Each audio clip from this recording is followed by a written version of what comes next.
Thanks,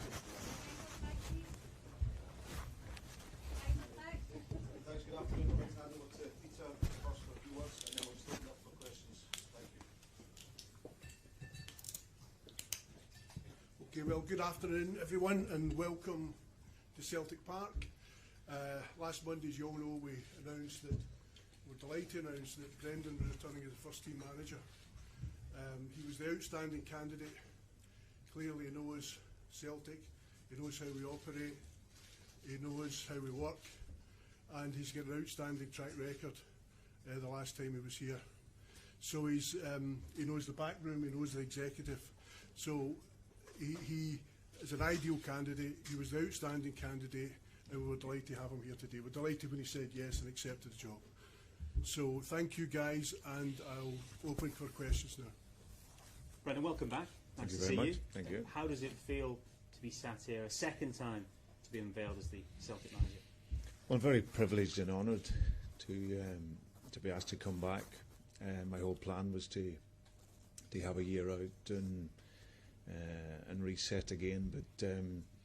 But once I spoke to the guys at the club and looked a little bit more deep into where the club was at, then it was then pretty straightforward. The club's in a fantastic place, and it made me really excited to come back. And also, it wasn't a nostalgic move, but I had an amazing time here when I was here. But I'm here to win going forward, and I really look forward to hopefully achieving that. When you left the club last time, you said you'd maybe taken the club as far as you could have at that moment. What has changed in the intervening period? What do you think you can do more now, and what made you think you can do perhaps more now? Yeah, listen, I think first and foremost, your bread and butter is always Scotland. So you have to ensure that you have dominance whilst you're here. But what I would like to think that we can do something in Europe, and that means, it's well documented over many years, when the club hasn't qualified or gone through a great record in terms of European football. So, and even though that is a challenge with the resources that other clubs will have in terms of European football, it's a great challenge for us. Get Champions League football this season and look to have European football after Christmas. And like I say, that is a great challenge for us all. And when I look at from within the club, whenever I'd spoken to Michael and when he came out to present the infrastructure at the club, there was a lot of things in place that we'd spoken about when I was here the first time. There was a brilliant recruitment team in place. I look at Mark and the work that he's done since he's been here and setting up, and it's set up perfectly for a club like Celtic to work in the markets that they need to be working in. And you can see with the players that's been brought in through his recruitment team, and that for me is very important. And I come to a club for one of the very few times in my career where it has an upward feel to it. A lot of the jobs that I've gone into, the clubs have maybe been suffering, or the teams have been suffering, and I've come in to pick it up. Here I come in with a great foundation on the back of the great work that Andrew's done here over the last couple of years, and look to continue with that. Have you spoken to Andrew at all about the group you're inheriting and what he found here during his time? No, I've exchanged messages with him. I've spoken in depth to John Kennedy, who's obviously been a pivotal person here at the club, and who'll be my assistant whilst I'm here. So yeah, I've spoken at length. I've obviously watched Celtic as well. The football philosophy is not too different in terms of how we would work, and how a Celtic manager is perceived to work with his team. It's an attacking club where you have to not just win, but you have to win stylistically in a certain way, and Andrew's obviously done that, and hopefully my period before we were able to do that. So it's a continuation of that, and looking to continue to build on that. By and large, the reaction to your return to the club has been very positive from the fan base. They seem keen to have you back and remember what you did first time round. Yeah. There, of course, was that anger amongst some when you departed. I just wonder how difficult at the time that was to see some of the things that were said, the anger that was there towards you, and also if it put you off at all coming back. No, listen, would understand how supporters would feel. And listen, I also know that when I was here, maybe the first time when we were doing really well, I will have had critics. So, but it was an emotional time. The club was going for 10 in a row, and there was a lot of emotion around. It was something that, like you said, that I never get too emotional with words. I'm hoping that in my time here, I can have that impact that I had in my first time. I think the expectations are greater. I think the pressure is greater because of what we did the first time and probably how I left. But that was what I wanted. That's why I'm here. I'm here to win, to take on that expectation and pressure, because it's a club that wants to be winning. And for me, hopefully the people that I've had lots of support from, you know, when I left and I'm now coming back, I really thank them for that. For the people that maybe don't want me here, hopefully I can prove to them with the football that we play and the success that we can have, hopefully I can shift their opinion. I was going to say, is that the hope from you now, that you'll be able to change the opinions of those last few who remain unconvinced? You'll be able to win them back round, because previously obviously you had a fabulous relationship with the fan base. Yeah, and I hope that I can still have. I think it's just it's natural. When I left, it was a sad moment, and I certainly don't regret it. But what I do regret is the hurt that it caused people, and it's the very reason I'm sat here today. You know, as a Celtic supporter, I understood what it meant, and probably even more so when I left. So that was my regret, that I hurt people who were Celtic supporters, and it was a big part of coming back. Final question from myself before I hand the floor over to the rest of the guys. Perhaps I don't know who this goes to, because it's sort of past and present. Michael, Peter, can you give us an idea of perhaps the difference in resource that Brendan will get to work with this time round to when he came in first time round? Because obviously there's an ambition to maybe make a better dent in Europe again, whichever gentleman would like to take it. Sure, I think from our perspective, the strategy has always been clear. That's to be a world-class football club in whatever we do. As Brendan mentioned, we want to dominate in Scotland, we want to compete in the Champions League, and that has been clearly stated for many, many years. So there's no change in that regard. What we have always done over many years is to continuously improve as a football club, to invest. We've got a sustainable model, a self-financing model, so we invest when we can, for today, tomorrow and the long term. So there's no significant change there, and we all want the same thing, which is to win. Brendan, you spoke there of the emotions of that this club holds to you. I just wondered, when you left at that time, what effect, you know, that emotion does that still have? Does it still hold that emotion of the time when you left? Yeah, listen, it was a sad time because of the relationships that I built up here with the players, with the supporters, with the board. So it wasn't an easy decision, of course. But to go away and then be able to come back again, I think despite probably what I've read at times and what I hear, you know, life's about relationships. And I wouldn't be sat here today if I didn't have the relationship with the guys around the table and with the other members of the board. It just wouldn't happen. So I'm clearly ambitious, but I'm very ambitious for Celtic to be the best that we can be. I think as I come back to the landscape and understand it much better now in terms of where we function, but my ambition is for Celtic to be the best, and when I left, no matter the criticism that I had, the club was always close to me, and like I said, it's a real privilege and honour to be invited back again. To those who may have an apprehension, what would be your message to those individuals directly? Listen, hopefully in time I can give you the feeling that I gave you when I was here the first time, and I don't expect anything. If I get the support, which has been amazing for me, and the reaction since I came back, then that's great. For those who doubt, I've had it all my career, so I will continue to work hard and hopefully produce a team that plays and plays with a commitment that hopefully they can enjoy, and it's just going to be something that will take time, I'm sure.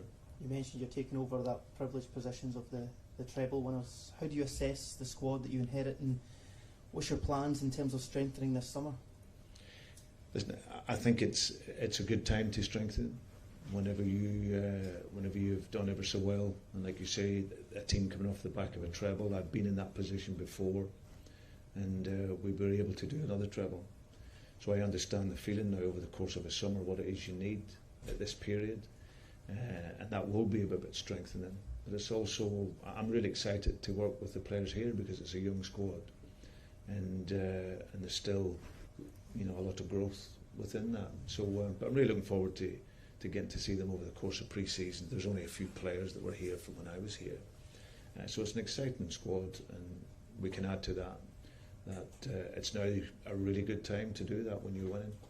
You've already mentioned Europe previously. What does success look like for you? What do you envisage success looking like for yourself and for Celtic on a European stage? Well, listen, we all know the challenges of the Champions League, and of course it's where you can get through. If you can get through into the knockout stages, then of course that's a big step for a Scottish team. But you're out into Europe. There's competitions now where you can, with that little bit of luck and the quality that you can have, it can allow you to go a long way. So for us, I think it's getting through a qualification phase, which is really, really important. And like I said, you see where that can take you. But Europe is something that it's such a challenge. But for us, it's a great challenge, and that's something that we'll look to embrace. How much have you evolved or changed as a manager since you were last here, and can we expect to see a slightly different Celtic team to what we saw 4.5 years ago? Well, I think in terms of how we play, my teams are always play with an attacking philosophy.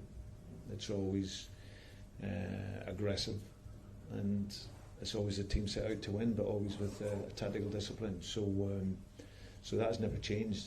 When my teams are at their best, that's what they do. So for me, I'm a better manager than when I sat here 7 years ago when I first came, and certainly from when I left 4 years ago. The experiences, good and bad, always help you, and that was the beauty of coming back to here. It's an amazing club, and I can come back with my experience and hopefully help the club keep move forward.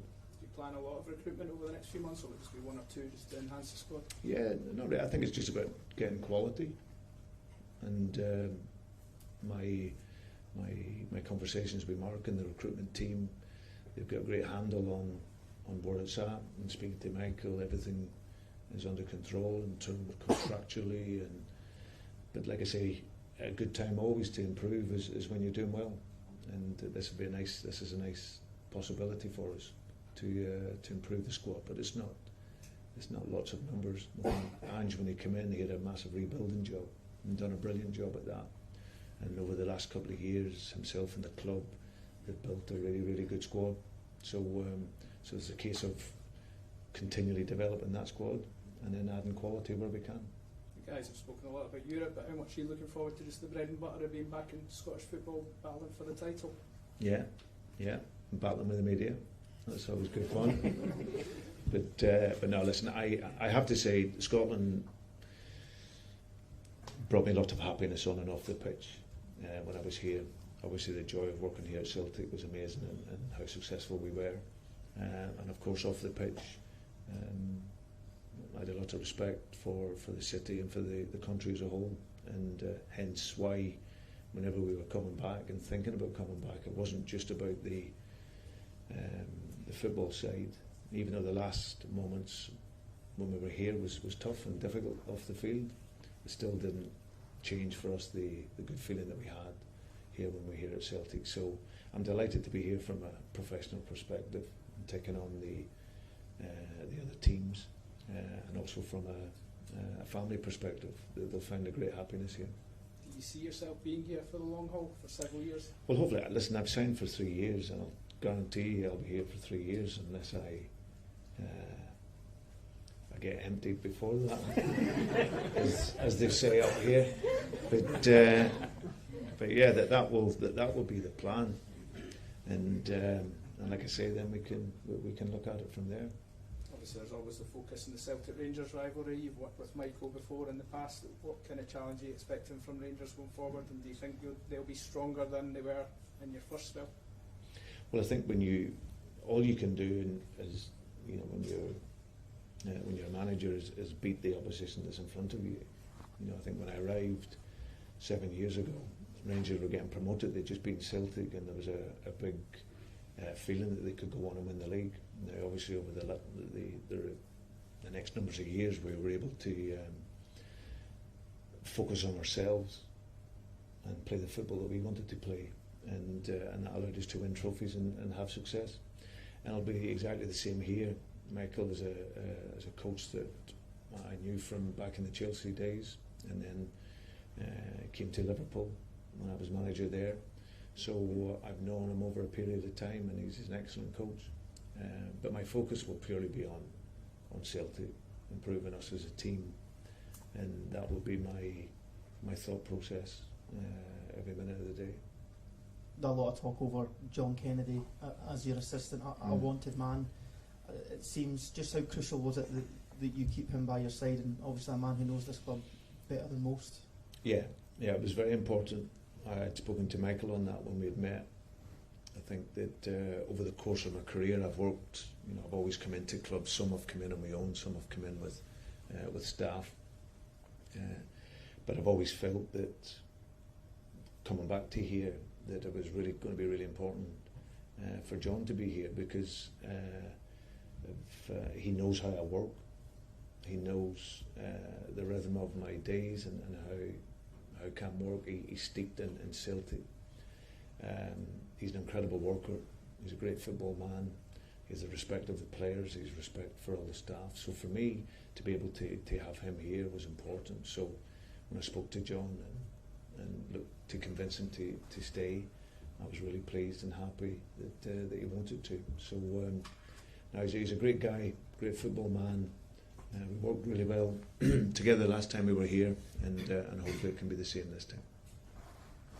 Can I just ask about the recruitment of Brendan? From the point you realised Ange would perhaps depart to bring Brendan in, the sort of time scale, the process, and how quickly you realised that Brendan would be the man you would prefer to have at the helm? Yeah, sure. So Chris Mackay and I went for lunch in Mallorca. That was the starting point. That was perhaps the worst kept secret in Scottish football. Perhaps Chris's sombrero and beach ball gave us away in the airport. But no, I think we always have to be ready for change in football. And when Ange left, we knew we had to replace him with a manager of top quality, and in Brendan, we know we've got that. As Brendan mentioned, we've invested in the squad over the last couple of years. We've got a very young, hungry squad. So we profiled managers that through the process could take us on, and Brendan was a standout candidate. So that was our priority, was to bring Brendan back to Celtic, and we're delighted to do so. And just on the contract, Brendan mentioned it then, it's a 3-year deal. He says he's there for the duration of it unless you decide otherwise. Yeah. Was that a conscious decision to give a longer, definitive period of time? It's not been the regular way of doing the contract. Sure. I mean, again, when Chris and I met with Brendan, it was clear that there was a mutual excitement about what we were going on, what we could go on to do, and this was a mutual statement of our commitment to that. So that was an important part of it. Yeah. Brendan, your message to the Celtic fans when you were appointed was, let's get to work. Do you have one now that you're sitting here in the stadium? No, listen, it's just a thank you for the support that I've had. This is a club that allows you to dream. It's an amazing football club with a history so rich, and I'm hoping that us together we can add to that. And it has to be unified. It has to be together, and like we were the first time, let's see if we can create those memories again, and they were special memories, and as I said, from this day forward, we stay together. Thank you very much. Thank you. Okay. Thank you, guys. Cheers, guys. Thank you so much.